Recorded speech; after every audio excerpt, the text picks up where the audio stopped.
All right, time to take a look at the WETT 32-piece Master Hex Bit Socket Set.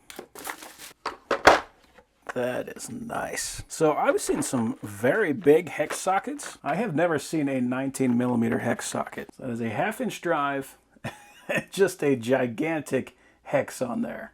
That is insane. We can see we are also well labeled on the top, so we know exactly which one goes where. So we got 2, 2.5, 3, 4, 5, 5.5, 6. So this is nice. I actually didn't skip the halves. 6, 7, 8, 9, 10, 12, 14, 15, 17, 19. So we did skip the 11, 13, 16, and 18. But all those are super uncommon anyway. Then for the SAE, we got 5/64, 3/32, eighth, 5/32, 3/16, 7/32, quarter, 9/32, 5/16, 3/8, 7/16, half, 9/16, 5/8, 11/16, 3/4. So no skips on the SAEs. I just gotta look at this thing. 3/4 inch drive hex.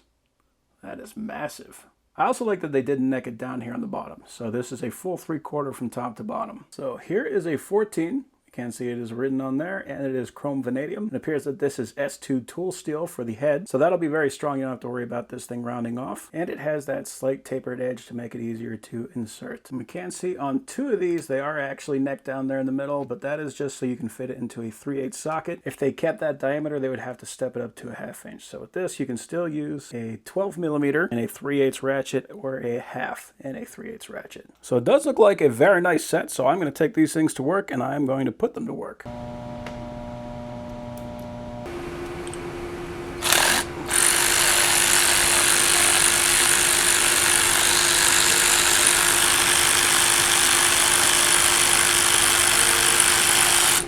There we go. So yeah, that worked like a charm. It's a nice fit, doesn't have any slop, and it works right with my electric ratchet. So here's some great sockets.